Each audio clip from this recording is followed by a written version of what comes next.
Okay, so we are recording this class to the cloud with permission of Tracy, and Leah also knows it as well. Let's see. More. Ask to start video. Unmute. Okay. And I need to. Correct. Yeah, you. No, I don't see you yet. Still see me. Give me a second. Oh, I have to ask you to start the video.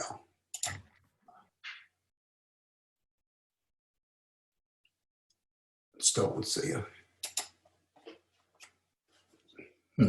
We did practice, by the way, guys. It doesn't look that way, I understand. Tracy. Here we go. Here we go. Okay. There you go. Go ahead. All right. Good morning. Thanks for being here. And I am going to start the presentation and share the screen. Let's see. We'll start from the beginning. There we go. So the Office of Consumer Protection, as many of you who've heard me give live presentations in person before, is a county agency that has been around for almost 50 years. And we are one of 2 counties in the state of Maryland who has a consumer protection agency. So it is a great service to folks in this county. The main mission goal that we have is to help consumers with disputes they have with the merchants, whether the merchant happens to be in the county or if it's even a merchant outside of the county. As long as one of the parties is here in Montgomery County, the transaction has a nexus in Montgomery County, we will help you try and get these issues resolved so that you don't have to end up in court. We have investigators who are assigned to all of these cases, and they review the facts, they review the law, and they try to conciliate or mediate these disputes. We even have formal mediators who volunteer their time should we need to take it up to that level of dispute resolution. We have an investigator on duty program, and when we are not social distancing, that means that you can pick up the phone, call, and speak to an investigator right away. And if you have a stack of materials and you need someone to just go through them with you, you can walk in and be able to meet with an investigator without an appointment. During the social distancing phase of our lives, there's an email address right there in front of you, and you can send all of your questions and an investigator will then respond. The other main thing that we do is that we are also a regulatory agency. So if you're getting your car repaired, hopefully they're registered with us. If you're buying a new home, they need to be licensed by us. If you're shopping in most secondhand personal property dealer locations, they need to have our license as well. Anyone that comes into your home to repair your refrigerator, your dishwasher, your microwave, any kind of appliance or TV or radio or computer, they need to also be registered with us. So we do have a dual role in enforcement, so that if we do end up with cases that have broken the law, or if we're dealing with an unlicensed or unregistered vendor, we can also bring fines, we can cite them, we can even bring criminal charges. So that's a brief overview of what our agency does, and we'll move on now to find out how not to get scammed. And we just went through that. The other thing obviously needs to be mentioned is we do a lot of outreach and education, like programs like this that we do today. So this estimate of about 30 million Americans being a victim of fraud with an average loss of $1,000 is dated to the 2017 Javelin study, I believe. In 2019, there was a report that 50% of all the calls that came to your cell phones came from robo-dialers, which I'm sure you can attest to.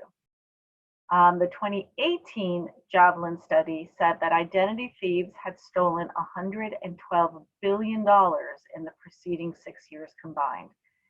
So this gives you a sense of the scope of the kinds of scams, and that in some instances it looks like crime does pay. So why are seniors and millennials targeted? And notice it's not just seniors. Millennials are also a rapidly increasing fraud target. Seniors are believed to have this nest egg, this ready pot of money to be tapped into. Seniors were raised to be more polite and trusting, and they are also, for whatever reason, less likely to report fraud. Fraud is severely underreported along every age group. And there is a sense of loneliness and perhaps shame for folks who have been a victim, that they don't want to report it. Millennials, unlike seniors, tend to be way too comfortable online. They trust everything too easily if it's got a nice flashy website, and they don't have the same financial literacy experience and education than some of their older counterparts do. So that is why those two age groups tend to be targeted the most. So what kind of senior scams are we seeing a lot of out there? When the Medicare gave out new ID cards, that was huge, with all kinds of scammers calling and saying it will cost you $5 to get your cards faster, or we want to make sure you got your new number. Can you read it off to me? Investment scams, especially now, there's a lot of investment scams happening in connection with the coronavirus, where folks are being offered to invest in businesses that have new medicines, new cures, new preventatives, etc. The IRS, there's going to be the typical IRS scams that you see around tax time every year. Of course, this year you've got the stimulus check that's coming, and so there's a lot of scams out there with, click here to take the test, and we'll, provide some information. We'll tell you if you're eligible, pay $5, it'll come out faster. So there's going to be a lot of those kinds of scams coming to your email, to your text, to your phone. Mail fraud is going up. I think the junk filters, and we'll talk about it a little bit more later, have worked really well on email. So scammers have got to resort back to the US mail. And so we're seeing a lot of lottery or sweepstake or work from home scams ending up in people's mailboxes. Grandparent scams is an oldie but goodie.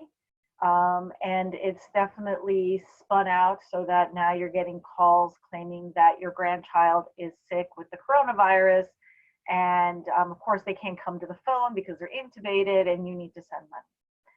VA benefits, government benefits as a whole is a big area for fraud and abuse by identity thieves. Funeral and cemetery scams. It's really morbid, but if you're pre-buying your package and once you are gone, there's no one to tell your family that the additional fees that are being asked of your family had already been covered by the deal you had made. So it's really an exploitation that is really unfortunate. Financial exploitation that can come in, friendly frauds. It can come through, your professionals that you entrust your money, your family, your people you're giving power of attorney to, caregivers, etc. Woodchucks is a whole breed of home improvement scams that we will talk about in more detail later. A lot of phone calls, you're going to get robocalls and texts that your social security number has been inactivated because of some kind of fraud. We have had people walk in with all of these emails or texts showing us and all these bank records about how they had been told to transfer the money into the safekeeping of the Social Security Administration until they were able to clear out this fraud. And of course, that money is long gone. And we're not talking a few $100s. We're talking $20,000 to $30,000. Reverse mortgages or mortgage assistant fraud. I don't want to paint reverse mortgages in a broad brush that they're all bad. It's really, the devil is in the details, and you have to really look at the product to make sure that it is going to be what you need it to be, and that it doesn't saddle your family down the road as well. And there's going to be a lot of mortgage assistant fraud out there right now with the stimulus and the CARES Act. So you have to make sure you're dealing with your lender, your bank, people that you know, and not just sort of accept something that's coming into your email. So what is the typical scripting of fraud? And it really does follow a script. You know, it's whether it's coming through email or phone or text or even in the mail, it pretty much comes along as, oh my God, there's a huge problem and you have seconds to fix it. Boy, do we have a deal for you. You will be arrested, or we're about to send somebody. Or the heartstrings one. Your friends, your neighbors are all taking advantage of this great deal. Why aren't you doing it? Sort of like this community-based fraud that comes at you. If you say, you know what, I can't really afford to pay $3,000 for my new driveway, and they say, well, you know what, how about $1,500? If they drop the price astronomically, that tells you that either they were lying to you about what the real cost was, so are they really trustworthy, or they're just trying to get whatever out of you that they can and probably never come back. The notion that this deal won't last forever, you know, unless you're dealing with a retailer and they're having a 3-day sale, the deal probably can be obtained later. Usually if it's, oh, we just need to get some information from you and then we'll get back to you, and the information is account information, your check, your credit cards, you know, you gotta sort of investigate the folks that you're dealing with, especially if you're handing over money or other things of value. And you've got to remember, money has explicit value, but your information, your data has other kinds of value that maybe is even worth more money. So telephone scams, oh, how much we love these. Just hang up, and that's going to be a common refrain that you will hear from me. So one, know that your caller ID lies to you, and that is a famous line that my boss, the director of the Office of Consumer Protection, says, and he's right. Your caller ID can lie to you. Because of internet calling, so the calls are not happening on landlines, they're not happening through actual old-fashioned methods, they can call you from anywhere in the world. And through the software program, they can make it look like the phone number is the FBI, sheriff's office, your neighbor down the street. True story, I'm home utterly alone and my cell phone rings and the number on the caller ID was my home phone. So that tells you that they can do any kind of spoofing, cloning of any number imaginable. So you have to be very, very aware that the number you see on your caller ID, you cannot trust. So if you see private, unknown, unavailable, be wary. I've noticed that with the new technology that's come out, any phone number that's not in my contact list will come up as unknown. But if you have some kinds of call blocking technology, and we'll talk about it later, it'll give you other messaging. The whole point of phone scams is to try to get you in the first 2 or 3 seconds, to scare you, to turn your brain off, turn your heart on. And it's really, really important not to engage. So what you need to do, and I'm going to go back, but do not engage, don't pick up. That's the best thing you can do. Let the voicemail pick it up. Let your answering machine pick it up. If it's somebody you meant to talk to, you can always call them back. Let your voicemail answering machine be your gatekeepers. And I'm going to pause a little bit in between slides in case there are any questions, and that way Jeff can read them out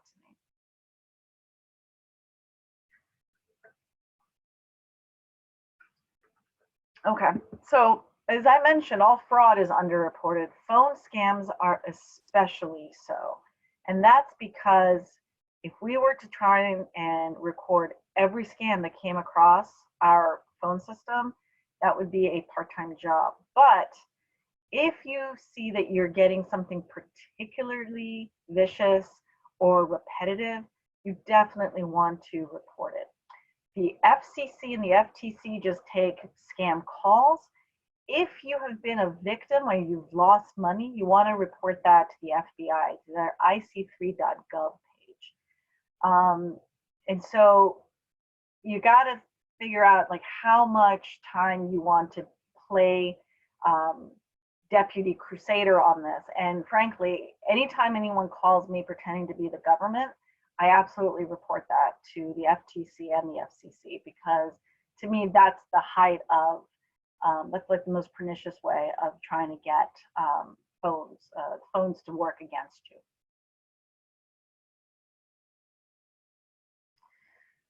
So we have talked about screening your calls. And if you don't recognize the number, if it's coming up as unknown, just let the call get picked up by your machine or by your voicemail. If you happen to pick up, you know, that empty air you hear or that boop, that's how you know there's an auto dialer calling you. Just hang up. As soon as you hear someone's trying to sell you something or scare you, hang up.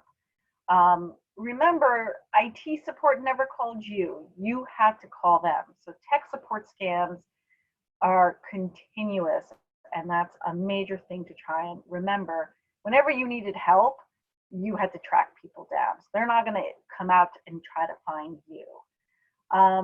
If you're getting a call from your bank and they say, oh, you've had a fraud alert, but could you please provide me your account number to verify? If it's your bank, they have your account number. So you can thank them and say, I'm going to call you back, and then go get your card or get your bank account statement, find the number there, and you call directly. Never call back on a number that's given to you by an unknown number, because they're just giving you the phone number for their friend in the cubicle next to them. Don't close the deal on the phone. That means don't give money on the phone, don't give information on the phone until you've had a chance to hang up, breathe, think, and do your own research. You want to make sure you don't say the word yes. And I noticed that with my one credit card yesterday, I couldn't say correct. I had to say yes, but I knew that it was really my credit card company because I had called them. But if someone calls you, avoid the word yes, because they could try and slam a sales transaction on you and use that recorded voice yes as a assent to a verbal contract. So I had mentioned technology aids. So you have regulatory aids and then you have actual technology.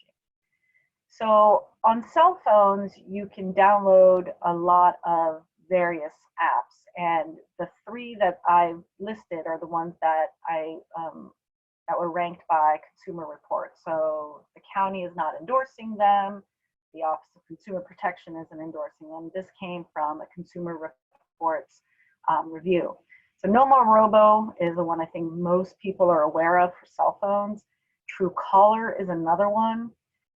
All of the major carriers have their own free apps. So for example, on my cell phone, mine is called, it's Verizon, so I have Call Filter. So Sprint, T-Mobile, all of the major carriers will have a free app that you can download, and there's a basic plan and then a heightened plan, and the heightened plan obviously is going to cost you some money.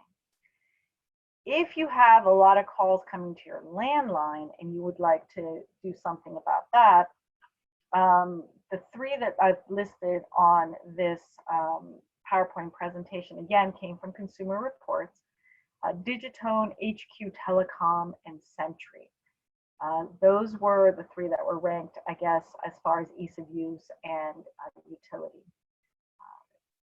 You can also ask your phone company to block anonymous calls, but keep in mind that you have to work with your own carrier system. And I think I mentioned earlier that all of a sudden calls that are coming to my cell phone are coming in as unknown because they're not in my contact list.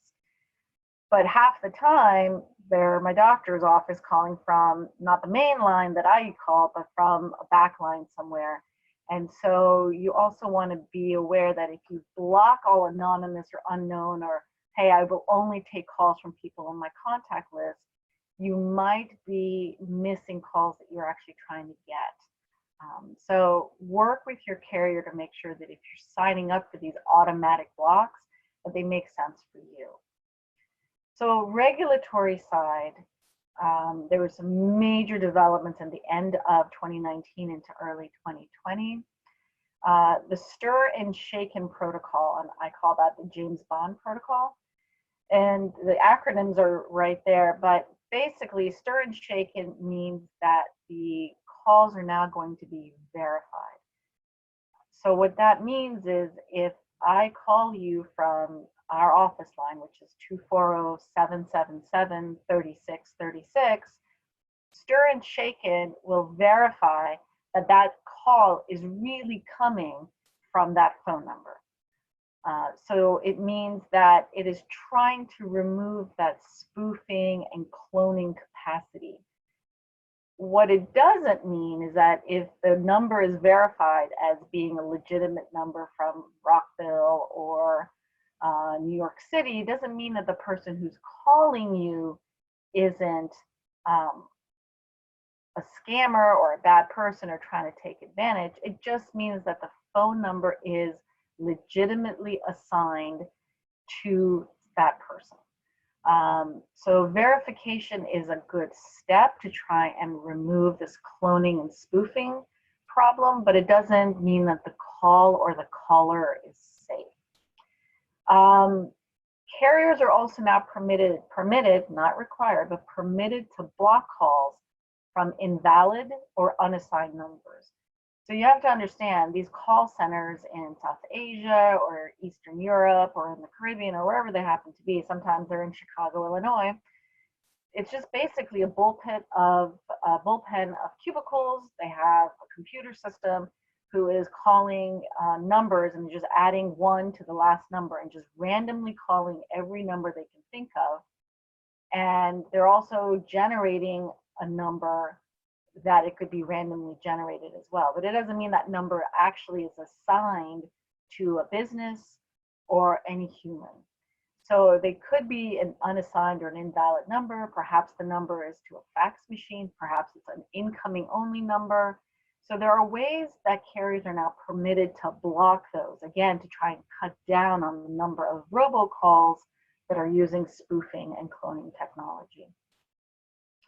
The Trace Act, that was the one that came out at the end of December and was signed in January. It then became, oh no, shaken and stir had to be implemented at no additional cost to consumers.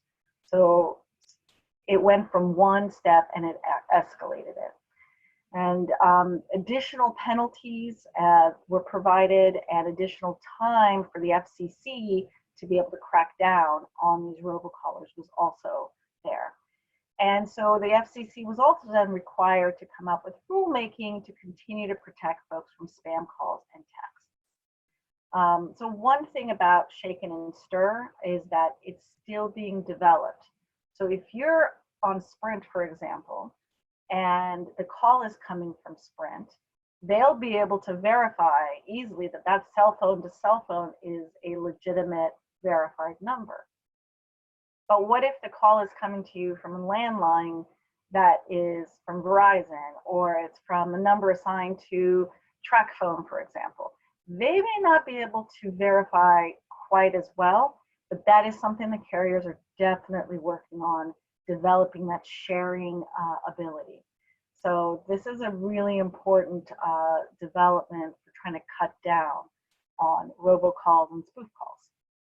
Have there been any questions? I want to make sure I'm giving folks enough time to ask if they have any. There haven't been any questions yet. Okay, no problem. So, phone scams. How has this beautiful mechanism developed for our current? Tracy, Yes. I'm sorry, I take that back. Um, Becca has said she can't read all the slides. I don't know why. I see them okay on my computer. And Oh, Barbara says, can Tracy tell us when stir and shaken will be in effect? Stir and Shaken has gone into effect, and like I said, it's going to slowly develop and be perfected. So it's just a matter of having the technology, perfecting it, and being able to apply it across carriers. And that's been the big thing, the cross carrier access. But I think within carriers, it's already been fully rolled out. Um, it's just how to make sure that the carriers are able to speak to each other. That's been the big thing. As far Also, Tracy, a question from Jill R. She wants to know, she says she has a call block feature on her answering machine. Is that effective? So a lot of times, is it a block or is it something that identifies that you've got a potential spam coming in? If you've got call blocking technology, then it's blocking, in theory, it's blocking the call and it's keeping your phone from ringing. So you can say better than I whether it's been effective.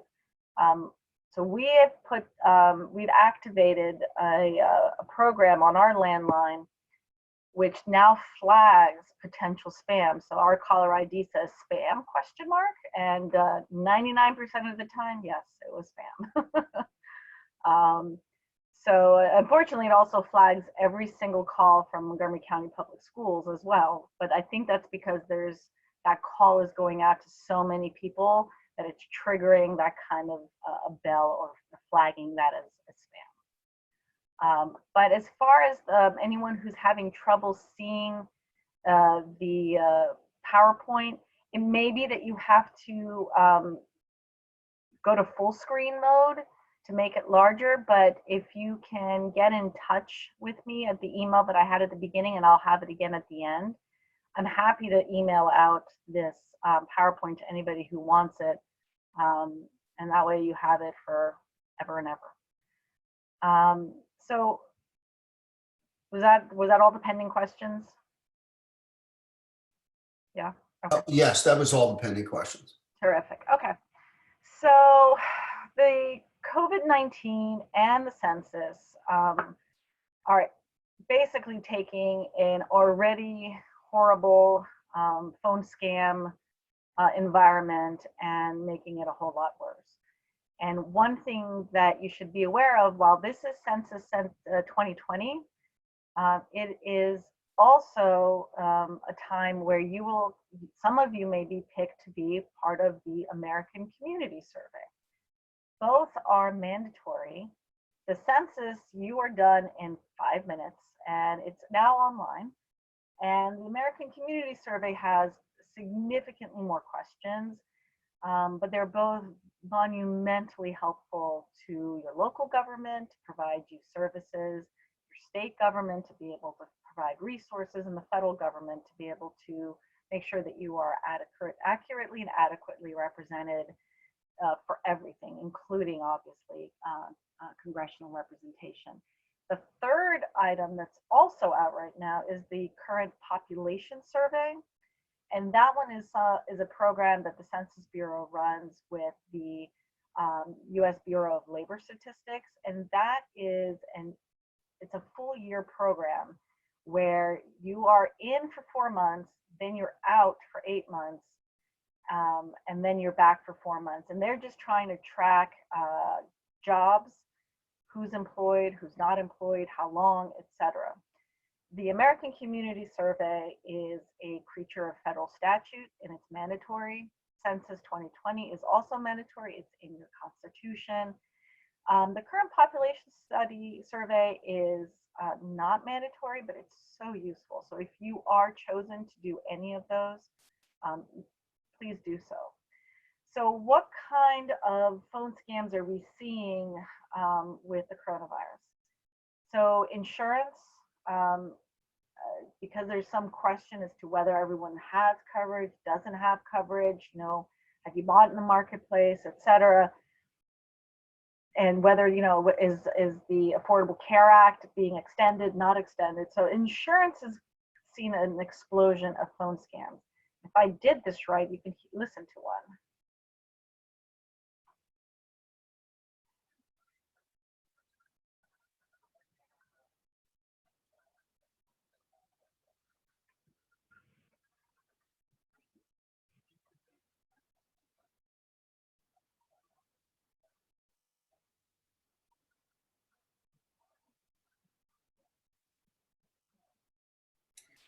Tracy, I don't hear the audio for some reason.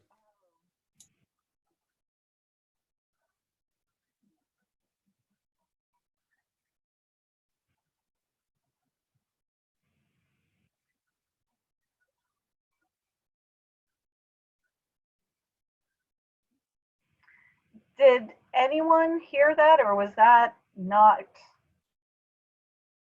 heard by anybody? Because it's playing on my end, on my audio, and hopefully you were able to at least hear it through my speakers. No, we can't hear it. That's interesting. Okay. There, I believe there's a volume control on the right of that screen. When you play it, as you play it, look at it and see if that works. After to the right, see if there's to the right, all the way to the right. Yeah, okay, that's up, right? Oh, yeah, and I don't hear it either, so I don't know what to tell you about that. I will then why don't I go ahead and give you sort of a rundown. So it's basically, if you'd like me to, I could probably play them from here, maybe the ones I had sent you. You know, maybe, but it's up to you. Well, if folks want to hear them, like I said, I'm happy to send out the PowerPoint. In fact, if you've signed up for this program, I can just send it to Jeff, and you can get the PowerPoint, and then you I'm going to have you give it to Leah. She'll send it to everybody, okay, afterwards. All right, yeah, so basically the phone scams from these insurance phone scams prey on fears of coronavirus and offer some really affordable healthcare options if only you would press 2. So one, if you press 2, they know that that's a real number. So the big thing about not picking up or hanging up is so that your number doesn't go in the list of, is there a human, to there's absolutely human on this line, right? So if you press 2, then you go from a list of this belongs to a human to this belongs to a human that will engage with us. Don't press 2, just hang up. Stimulus checks, there's going to be a lot of calls that are going to happen offering to do, test, answer some questions and let me tell you if you're going to be able to get any money, or answer some questions and I can speed it up, or if for a low fee you can speed up the IRS knows if you're going to get it, and the money should just magically appear, and there really is nothing that you need to do for the stimulus check to arrive. The free test one is pretty heinous. That one basically says that if you click here, we can get you signed up for free coronavirus testing. And the FCC had flagged this one as particularly pernicious because, especially at the time where there was no, broadly available testing in most areas. So be wary of those. There's a lot of folks out there creating charities, and a lot of fake charities are out there trying to collect money for healthcare workers, or trying to collect money for victims. Perhaps there's GoFundMe pages. You have to do your research. In Maryland, charities must be registered with the Secretary of State. If they're not registered there, that's one strike against them. You can research charities on Charity Navigator. You can research them on give.org, which is part of Better Business Bureau. And then there is GuideStar. All three collect all the information the charities have to publicly file with the Secretary of State and analyze those finances and say, is this a charity that's worth your time or money, especially your money? Bogus cures and preventions. It is keeping law enforcement very, very busy. The Federal Trade Commission has already cracked down on 9 voice over IP providers that were helping with phone scam schemes. There's a lot of texts and emails and calls that are happening. We can talk about it more. That claim that they have the trying to sell you filters for water, for air, for I read about something about sound waves that can kill the virus, or mints that you can eat, or colloidal silver toothpaste that will kill the virus. There are no cures right now. The only best preventative is face coverings, washing your hands, and social distancing. So be really wary of calls that are offering you anything else. On the census side, the biggest risk with the census and the American Community Survey and the current population survey is the information that these surveys require, and having folks call you pretending to be them and not be them and asking you the questions. So if you go online, we have a whole newsletter devoted to how you can verify if the person calling you is the person they're claiming to be. So if you go to montgomerycountymd.gov/OCP, towards the right side of the page, there's a button that says media, and under that there's a newsletter page. And we have a whole newsletter that talks about these kinds of issues. And at the bottom of this slide, you'll see a page that we have on our website that I update fairly regularly. And this is every consumer resource that we can think that you might want to deal with consumer issues in the day and age of the coronavirus. If you have questions about travel, if you have questions about mortgage, if you want to know how to deal with your health club membership, any kind of consumer transaction, we've got all the resources on this page. And if you've had a chance to review, if you think of something that we don't have, absolutely get in touch with us. I'll research it and get that up as well. Any questions on this slide before I move on? No, I don't see anything. By the way, I believe if you go to that upper caret next to your microphone and change it from built-in microphone to saying the system, you might be able, everyone maybe can hear the audio. That's up to you, Tracy. Same as system? Yeah, Let's change it.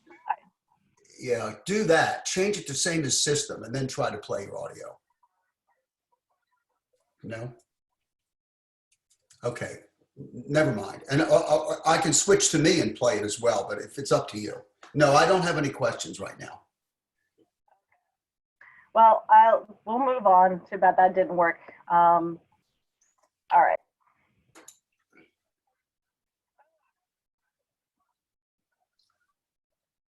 Oh, here we go. Cybersecurity, how to avoid identity theft and stay online. So ordinarily, this is a 1-hour program. So this will be a fast and furious run through some of the big picture issues. So identity theft is when someone steals your personal information and then uses it without your permission. So it's the opposite of a power of attorney where you explicitly are allowing folks to use your information. It can disrupt your finances, which I think everyone is aware of. It can also disrupt your medical care. You hear stories of folks who have been denied medications because the identity thief who had used their medical identity had been allergic to a medication, for example. Or perhaps they are denied insurance because the identity thief had a heart attack. So it can also end up causing issues with liberties. We have heard horror stories about warrants being out for arrest for people for a crime they didn't commit because the identity thief had given them the wrong identity when they were arrested. Obviously, it can take a lot of time and money to resolve. And in the meantime, if you're dealing with a financial hit, it can impact your credit history as well. So where is our information and how do they proliferate? Here, you're looking at places where you are voluntarily giving your information over. So at gas stations, you're interacting with the PIN pad and you're handing over your account information. At restaurants, if you want to get, a coupon for your birthday, you're giving them your birthday. Grocery stores are getting your information as well, so you can get the sales prices. In places that you don't have to give real information, don't. So if you want that coupon from the restaurant and your birthday is April 1st, tell them your birthday is April 5th. Does it really matter? You're going to get that coupon for the month anyway. You don't have to give them the right information. Doctor's offices, a lot of them still, as a matter of habit, ask for your social security number. They don't need it to make insurance claims. I have not given my social security number in years, and it's never stopped the process. So think about who you're sharing your information with, and then ask, how much of do they need, and how much of this do I have to provide it accurately, or can I create some fake information out there to better protect myself? But what happens with places that you are unknowingly giving off your information? So there's a lot of data collection happening on you that you don't even know about. The Consumer Finance Protection Bureau issued a report, I want to say it was last year, that there are over 350 or so consumer reporting agency out there. And you are their product. They are collecting information on you and selling it. It could be your shopping habits. It could be your online surfing habits. It could be information about just about any aspect of your life, your hobbies. If you're putting out information and we just basically slough off information on any given day, someone is likely collecting it, digitizing it, monetizing it, and then selling it as a product. So you have to be able to recognize that, and also know that there is a lot of retailers that are using facial recognition software in their security cameras because they want to see how people get from the front of the store to where they want to go. What are the traffic patterns in the store? And that way they can see, are the younger people tending to, congregate in this section and another section in the back of the store? Well, then maybe we can move that back of the store section up front so that, people that are between the ages of, 18 and 25 can be in and out faster. So they have a legitimate reason for doing all of that. However, they're also capturing your face ID. And so if it's hacked, then you've got, bad actors who've now got a picture of your face. Your identity is like a puzzle. It's got a lot of different pieces, and the more of it that's stolen, the more in focus that picture becomes. So you have to think about, all the ways that your pieces are out there in the world. There's also some of these refrigeration displays where if you walk up to them, they know from your shopping history what you usually pick up, and they'll put an ad on the window and say, hey, the Starbucks coffee drink is now on sale. And so how do they know that? Well, they're probably somehow communicating with an app that's in your phone. So be aware of the information that you are unknowingly sharing as much as you are about information you are knowingly sharing. Phishing, smishing, and hacking. So all of this comes with new terminology. Phishing is a combination of phony and phishing. So fake people are causing you to provide your information. You are giving access through emails. And smishing is SMS, texting, and phishing. So smishing is when you get fake text, click here to get information, or call this number because there's been fraud. And hacking is the other way around. So instead of you providing the information, hacking is when the system is misused to steal it, to take it without your permission and your access. The best way to deter is to shred documents. And if you get anything in the mail that has account information, your name and address, anything that could be used to identify you, shred those. Obviously, those that says resident occupant, that's irrelevant. But if you have offers of credit and it doesn't have your name on it, you still want to shred that because you don't want it accidentally getting picked up in the trash or something and have it be opened in your name. You really want to avoid giving out your personal information to people you don't know, even if it's people you think you know. Social security number, as I mentioned, is the keys to your kingdom. Your driver's license number is important. Your Medicare and health insurance information is very important to identity thieves. You don't want to click on unsolicited emails or texts. And that means if you all of a sudden get something in the mail, even if it looks like it's really coming from your bank and they're getting really good about it, you want to hover over the sender's email. And if it looks like it's coming from Amazon and then you hover over the sender's email and then it just expands to something this 2-3 inches long with a lot of gibberish, then you know that that's not a real email from Amazon, for example. We've talked about phishing, farming, spear phishing, whaling. These are all related concepts.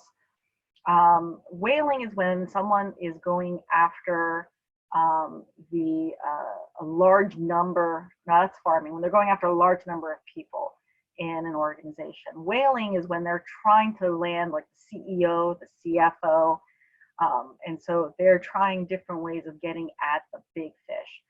Spear phishing is if they figure out who the CFO's assistant is and they go after that person. So they do a lot of research if they're trying to target a particular organization, so they know exactly who to target. Password phrases. It's no longer passwords, it's phrases. And you want to pick a phrase that has nothing to do with you. So if you are if you love wines and you're basically like the expert, you don't want that to be anywhere in your passphrase. I always say that no one even knows what a kumquat looks like, so I love kumquats is probably a great passphrase, but don't use that now. But what you do is you replace the O's with like a 0, S's with a $sign, A's with an @ sign. That way it's a mix of letters, numbers, and symbols. So find a phrase that you will remember, but one that can't be easily identified with you, and mix that up and use that as your passphrase. You want to make sure your operating system is updated all the time. And always remember your cell phone is a computer, as is your tablet and every other device you have. If you can, make sure that they all have a virus and malware software program on them. It's hard to find it for Apple products. In fact, I've yet to be able to find one that actually functions as a virus or malware software for an iPhone, for example. But if you can find something, even put that on your tablet and your cell phone, because that is a computer. Jan writes a question. Sure. She wants to know what is the best way to get rid of junk or spam emails. So junk and spam emails, your filter should be grabbing the vast majority of it. So if you have a junk email, look to see if there's an unsubscribe button at the bottom and try unsubscribing. I'm hesitant to suggest that for all of them because for all you know, that unsubscribe link could have the virus in it.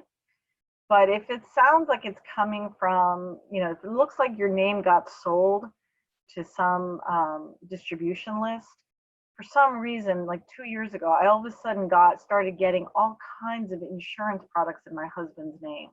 So it was clear that our information had been sold to some kind of third party that supported insurance companies.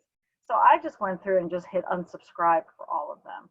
The ones that come in that, oh, Walgreens has got a surprise for you, click here for a survey, I just delete those because I know that's a scam. I don't want to click on anything in those emails. But there's also products out there that can act as a email block. So I forget what it's called, but you can sign up, and so anyone who wants to send you an email, it automatically sends a message back that says, if you want to communicate with Tracy, please type in how you know her or something. And so then it comes back to you and you can approve that sender. And that way it stops these mass mailings in that way, and it still allows you to communicate with people who legitimately should be able to email with you. So those are a couple of options out there. Detect. So how do you detect if you've been a victim?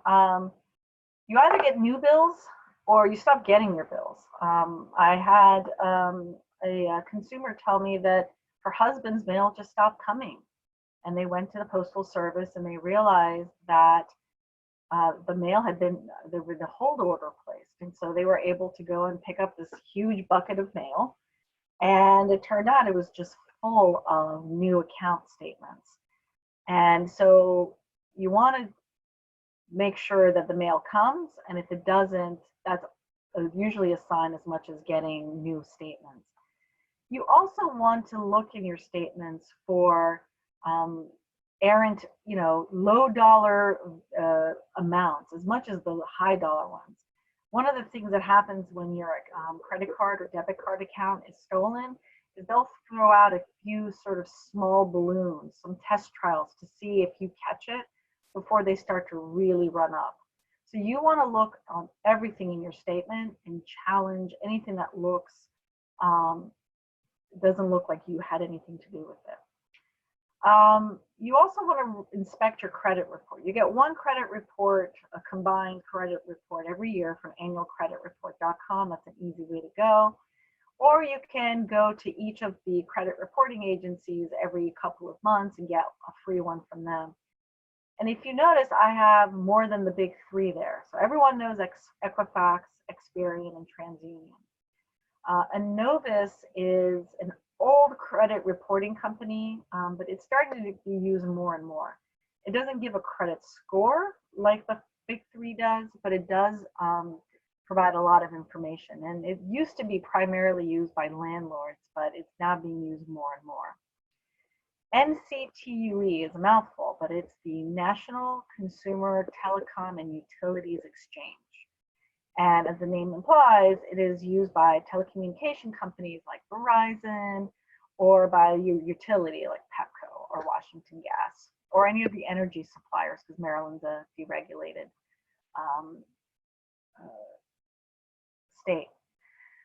So what becomes important, and we'll talk about credit freezes next, is if you freeze your credit with the big three, it doesn't necessarily stop someone from creating a new account at Sprint or T-Mobile in your name, because they don't necessarily go to Equifax to see if you have a credit freeze. They go to NCTUE. And if you don't have a freeze there like you do in the other places, you can still end up with new account fraud in telecom and utilities. If you want to read more, and believe me, there's so much more to be read, FTC's got a good ID theft website, and the link is at the bottom of this slide. So defend. Fraud alerts, credit freezes, credit locks. So there's three mechanisms out there. A fraud alert used to be just a 90-day hold.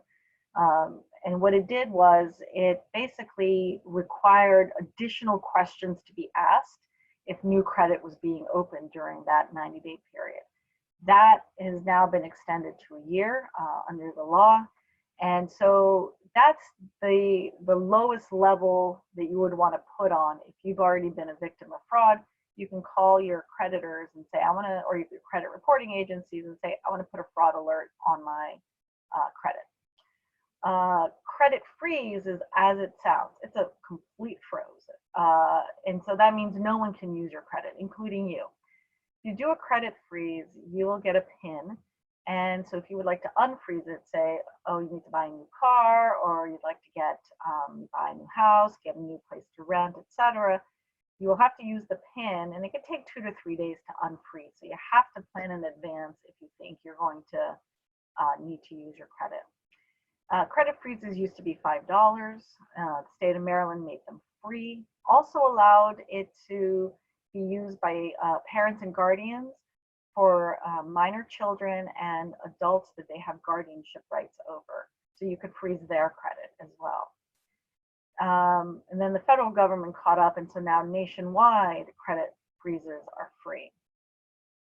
So another product popped up. It's a credit lock, and that is something that's like an app, and you can literally swipe to lock your credit, unswipe to relock it. And I'm not sure why anyone would want that much control over the credit, but many do. Problem is that's, last I heard, $20 a month. So that is offered by credit reporting agencies. What should be known is that a fraud alert and a credit freeze protects you with federal rights and obligations. A credit lock is a creature of pure contract. And so you have to read the fine print to make sure that the credit lock is giving you protections if it doesn't work. And it may be that somewhere in the fine print, you really aren't getting any. And given what those fine print language looks like, and the fact that they can be updated from time to time, you really need to investigate that option before going with it. Obviously, you can call your security or fraud departments on an account. I got a call from my one credit card company last week with 11 charges that were fraudulent, and so I obviously called them to dispute it. But nothing stopped me from calling my other credit card companies, which I did, to say, by the way, I had fraud on this credit card. I just wanted you to know in case that my other card is also compromised. If you are a victim of identity theft, literally someone is posing as you, they're out there opening credit in your name, etc., you can file a police report. And this will mainly be a help to you if you end up with problems of debt collection down the road, or if there's any way that you feel that you might need to prove that this happened. That police report becomes your evidence. In Maryland, you can also apply for a driver's license restriction code, kind of like you have for your eyeglasses. We had a volunteer years ago whose sister would regularly give her name when pulled over. And so she ended up getting this code on the back of her license so that if that happened again, the police knew that this particular driver's license number and name had already been a victim of identity theft, so that they could ask more questions. Obviously, if your Medicare number gets compromised, you should contact Medicare directly. And if your Social Security number does get compromised, you should call the SSA. Questions? No, there are none at this time. Okay.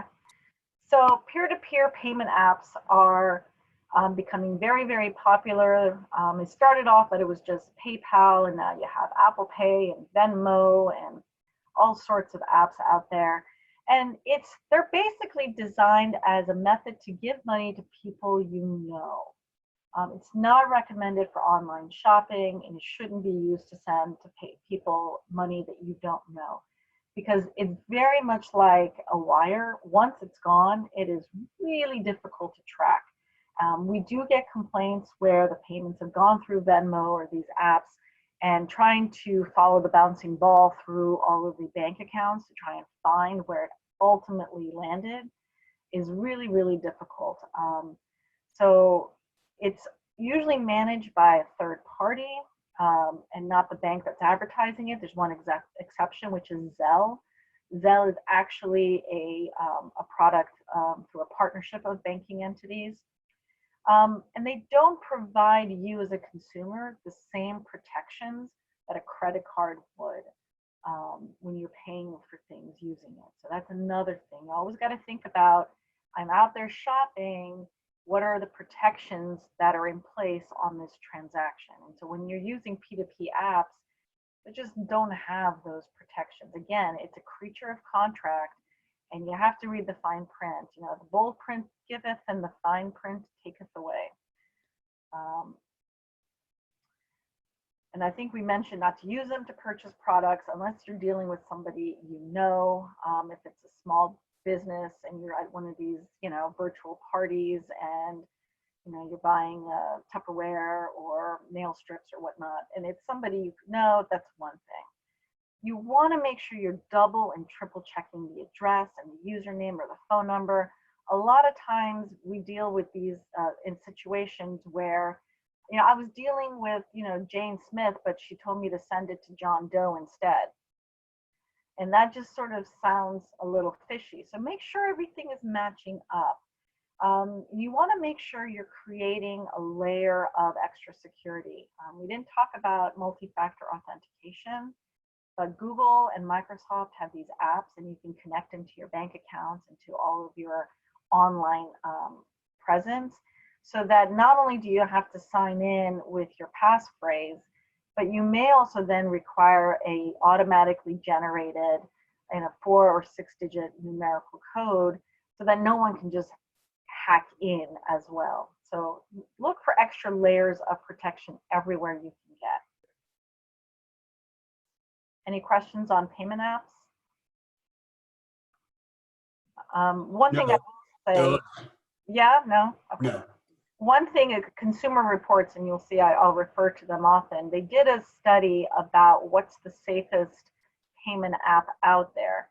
And they ranked Apple Pay the safest and Zelle the least safest. And that's only because Apple Pay required the least amount of information to set it up. And Zelle, being connected to your bank, obviously had the most information to lose. So it wasn't really so much that it was had poor security, but it had to deal with the amount of information that was maintained. And that goes back to that early slide about who has information on you and how much. So online, what are we seeing dealing with the census and with COVID? Obviously, we've talked about stimulus checks, free tests coming in emails and texts, and as well as these bogus cures and prevention, and so many emails that are landing now. I'm sure you've seen it, offering to sell you masks, sanitizer, things like that. The FTC is seeing a lot of these transactions where you pay for inventory that doesn't exist and you never get. So be very wary about that. Census scans, because it's online, it is ripe for confusion and about scammers spoofing the sender's email address and making it look like the census is reaching out to you to remind you to take it, click here. And you know, anything that's coming from the census is going to end in .gov. So that's a big red herring or red flag if it doesn't. And obviously identity theft is the #1 risk when it comes to the census. The #2 risk was job scams. When they had originally ramped up to do hiring, and I think there may still be some hiring because the whole census process has been slowed down because of social distancing. When you did a search for census jobs, the first 3 hits did not belong to the Census Bureau's website. And so you had a lot of third parties trying to capitalize financially by getting your information or getting you to pay to get pre-qualified. But the census didn't need all that. Oh, and the other big thing with phishing in emails and text are emails that offer you the latest information on hotspots and virus trends. And again, if you click on emails that you didn't sign up for, you really are at risk of downloading viruses. We do have a question from Silver Thread regarding your thoughts on PayPal for P2P transfer or use of PayPal in general. Well, that's what I have. I mean, I'm old school, so I've used PayPal forever. And early on, I had the account was hacked, and so what I ended up getting was a multi-factor authenticating fob. And it's just it's like this little plastic device. It's about an inch. It's got a button, and for every transaction, I have to press the button, get a 6-digit code, and enter it in, and that way PayPal knows it's really me that's trying to give the money. So if you're an eBay shopper, PayPal's the way to go. Obviously, that's the one that they mainly support because they're the same company. And so that's my personal opinion. That's PayPal is what I use. My friends are trying to get me into the current century, and they forced me to turn on my Apple Pay, and I only use it with one person. So that's, again, my opinion, not that of the county. Romance scams. There has been a uptick in romance scams, and it was especially tough leading up to Valentine's Day, as you can imagine. So there's many kinds, and it doesn't necessarily focus on seniors. Catfishing is a con game that applies to pretty much every age group. You can find people on dating sites and apps, through social media when someone decides to just randomly friend you. There's so many different venues to create a false identity. And they basically research you, find a hook to reel you in. They quickly profess their undying love, and they've done their research on you, so they know your hobbies, your interests, your faith, etc. And before long, some emergency crops up, and they need money. And more often than not, you don't actually get to see them face to face because they're out of the country and internet is spotty. Or if you do see them, who knows if that's really their face. They could be providing you a false picture. In 2018, $210 million was stolen through romance scams. So again, what's the script? They find you and they sell themselves and they press you to communicate off whatever platform it is, whether it's Facebook or some dating app. Then they groom you, as I said, and pretty quickly they'll profess strong emotions in a short amount of time.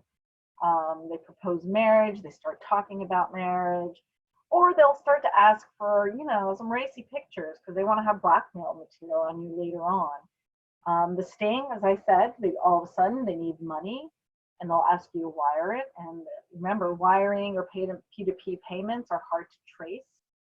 And then they'll come back for more until you catch on or you run out of money. So where do you report it? Obviously, if you lose money over the internet in any way, shape, or form, FBI. If you want to, the Federal Trade Commission also takes reports and works with foreign authorities as much as the FBI does if the scheme is internationally based. And if the money went through Western Union should be notified that their platform was being used. Years ago, Western Union was sued by the Federal Trade Commission for knowingly aiding and abetting a lot of these Nigerian scams, a lot of wire scams, because they were making money hand over fist, allegedly. And so they allegedly turned a blind eye to what was coming across their system. And so a lot of people lost money through the Western Union. Any questions on romance scams? Let me see. I see something from Alan Soul who says, when you get a chance, I have a question about fraud. an account was opened in my name for Comcast, Mm-hmm. and they considered me delinquent, and it went to a collection agency. Comcast wants my social security number or passport info mailed and emailed to them with some bills proving I'm at my current address, not the Baltimore address where the fraud account was opened.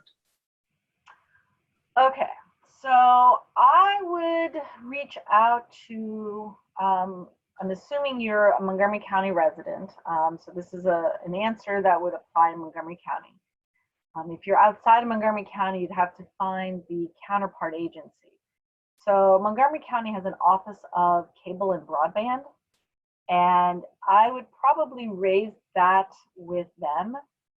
They have an online complaint portal, so you can file a complaint online, and they have investigators just like we do, and they have a direct relationship with Comcast and Verizon through the county's franchise agreement. And passport, I'm really, really reluctant to hand that information over. If Comcast doesn't already have your social security number and your passport, and I don't see why they should, I would find another way of verifying this identity theft, and the Office of Cable and Broadband would be a really good place to start that process, to try to find an alternative way. And it may be that they've got some way to get to the bottom of that. Yeah, Alan says he lives in Montgomery County. He's in Bethesda, but this account was opened at a Baltimore address. You live in Montgomery County. That should be enough to make this work. If not, I'm trying to think if the Maryland Attorney General has a similar, start with the Montgomery County Office of Cable and Broadband. If they can't help you, they will know exactly who at the state level to send you to. But I would definitely start with them. Good question. That kind of tells you a little bit about sort of our jurisdictional overlap, but that's a good question. Door-to-door scams. It's just going to be crazy this year because ordinarily the scammers would have been at your door already, because as soon as the weather starts being frigid, that's when it starts. When scammers come knocking. So there are legitimate door knockers and there's scam knockers. So the old magazine candy scam, underpaid child labor, you may never get the magazine. There's actually a lot of charities, dubious and fake, that that are sending children into really unsafe neighborhoods, or just dropping them in safe neighborhoods for hours at a time, and to try to collect money by say selling candy or magazines, and the idea is that they'll get a scholarship to some camp. So you have to really make sure that you're dealing with a group that seems trustworthy, that they have a chaperone, if you're dealing with kids. The home improvement scam types, they could be folks that come to your door and say, oh, I have extra material left over, or have my schedule slow, I'm trying to make a deal, or your neighbor 2 streets over recommended that I come see you. And of course, they've never talked to your neighbor. Energy scams, you're going to get that on the phone as much as you're going to get that door to door. We hear about folks coming to your door pretending to be Pepco and saying, can I see your bill? Because I want to see if I can offer you a better deal. When was the last time a company wanted to have you pay them less money? So that should be a big red flag there. But what happens is, if it's really Pepco, they have your bill, they know what your account is, they don't need you to give it to them. And so what happens, there's a lot of competing energy suppliers who are trying to get business. So Pepco, think of Pepco as like your mortgage servicer and the energy supplier as the underlying lender. And so you could have your energy supplier switched and never know it, because you're going to continue to get your bills from Pepco. And so these competing suppliers go out there and say, oh, I'm here from Pepco. I want to see if I can give you a better deal. and they just want to see your account, your statement, because they want your account number. So even if you say no thank you, they have your account number now, and they can still switch you whether you want it or not. So you have to be very careful in showing any kind of account information to a stranger at your door. We've heard about in New Jersey, I thankfully have not heard about it in Maryland, about folks going door to door saying they're from WHO or CDC and they're doing inspections and testing of people at their homes. Obviously, that's not happening. The World Health Organization and CDC is just entirely too busy to go door to door. So who are legitimate door-to-door salesmen? So you're going to get a lot of home accessory folks coming, siding, windows, doors, a lot of solar energy folks come to door to door. You may get religious folks knocking, trying to teach you about their faith.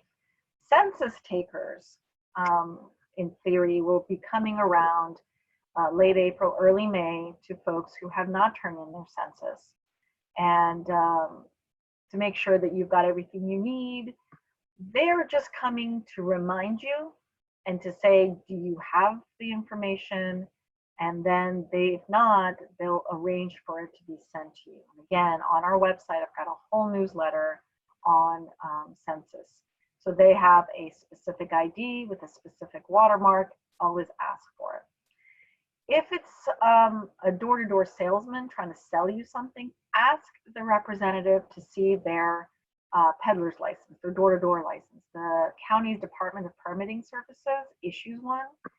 If they say, oh, I don't have a license, oh, I didn't bring it, oh, it's back at the office, say, thank you. When you come back and can show me the license, I'm happy to speak with you, if you're interested in what they're having to say. If you suspect that the person at your door was a scam, feel free to call us when our phone lines are back up, or you can email us at the email that will be at the end of this program.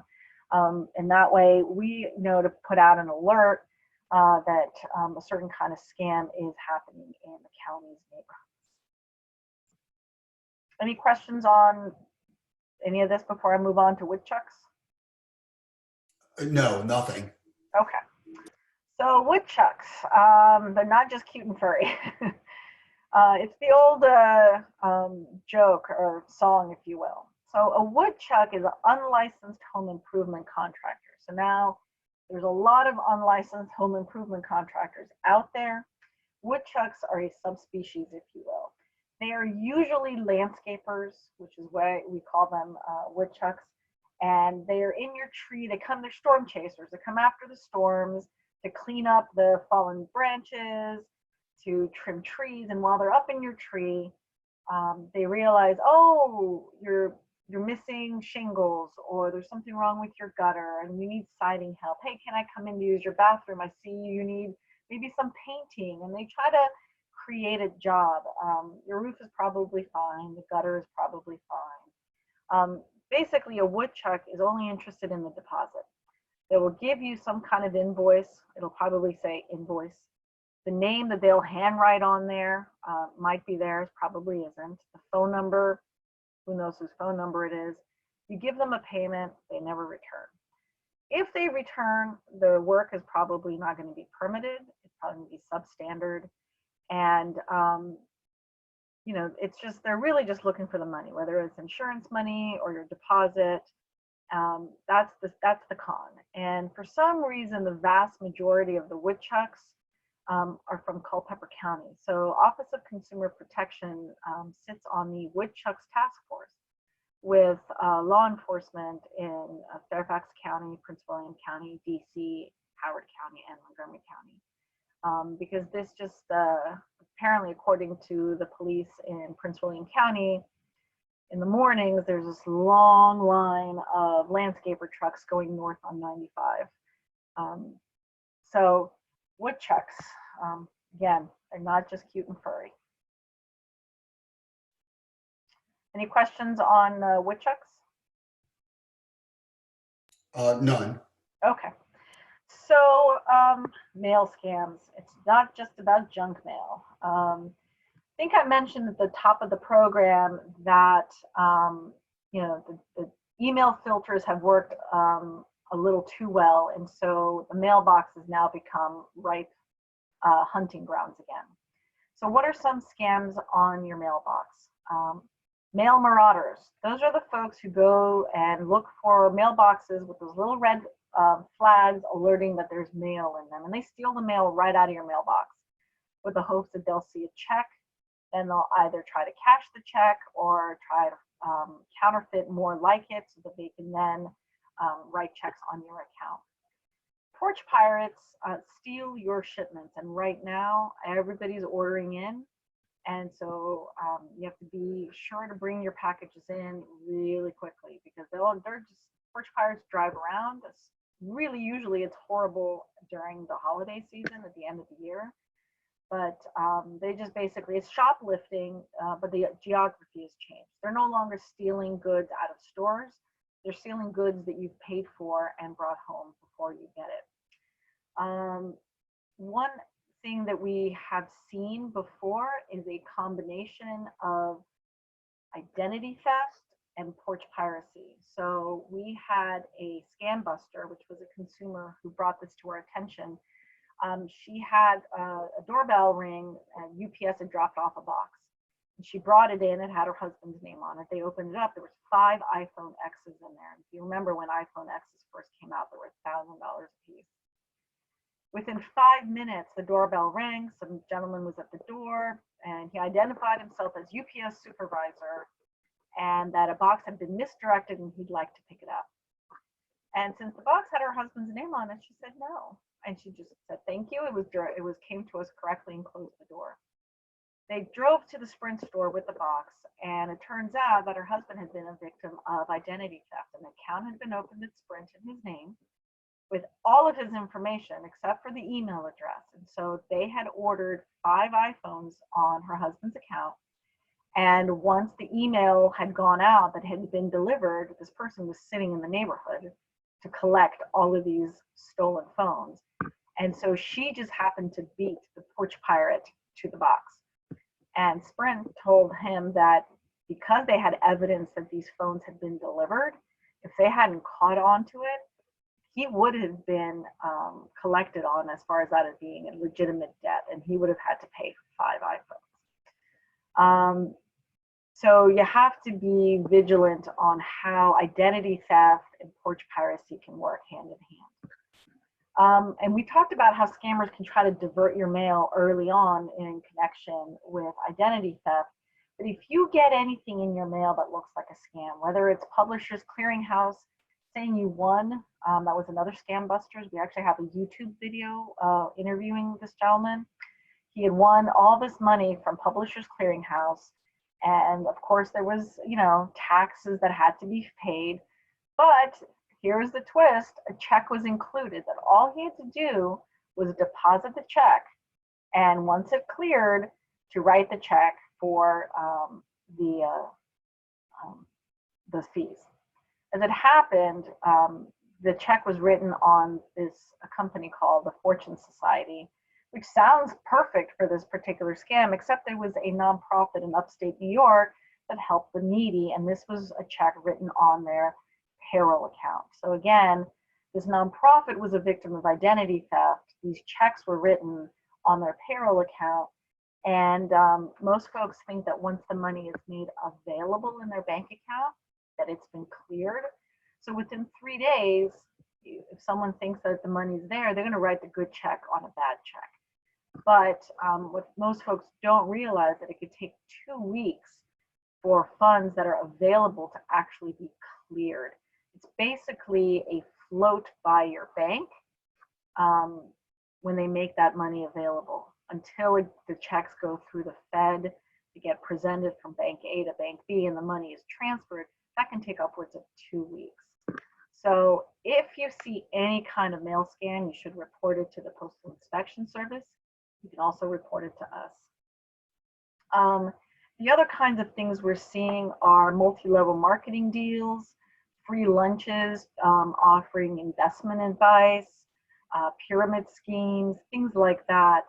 If you want to get out and get a free steak dinner, have at it. Just don't sign anything until you've had a chance to research. And remember the script. There's never something that is a limited time deal. And if that's the pressure, don't fall for it. Work from home scams are going to be huge right now because everyone is home. And coming June, we're going to probably be dealing with a lot of employment scams as well coming in as people try to hopefully be going back into the workforce. Psychics and foreign political people offering you all sorts of riches that comes in the mail, and fake census mailers in theory are possible. So again, the newsletter we have on our website really does show you how you can determine if the mail you got is really from the census or not. And this is sort of a free-for-all for any questions. That's our website on the bottom left. On the bottom right is the email address that you can send all of your consumer questions to. And as I mentioned, we have investigators who are answering that email address. So open for any and all questions. Yeah, I don't see any questions at the present time. Okay. I want to thank you for your time. I will let everyone know that we will be sending you a copy of this presentation as a PDF file, I would imagine, not a PowerPoint presentation. We can talk about that. The links will work. So the 2 audio files, I also had hyperlinks that took you to the source website that had all of the audio files. So you'll just be able to click on them and be able to go that way. Right. Okay, so I'd like to thank everybody. I will, let's see, cancel the spotlight. So that puts me back, I would think. I can stop sharing. Would that help? I think so. I think it'll put me back. And if it doesn't, yeah, it put me back. Thank you, everybody. All I have to say, it was fun. I enjoyed hosting and look forward to some future ones with everyone as well. Oh, I see a question about whitelist. Is Oh, that no, that wasn't a question. That was a comment I privately sent to you. Oh, okay. As a suggestion about how to avoid spam mail. Okay, yeah, so that you can definitely mark junk mail is not junk if you want it to not go into your junk filter. And then you can have a safe list that way. That's right. Okay, well, thanks, everybody. And I'll end the meeting. All right, thank you. Goodbye and stay safe. Bye.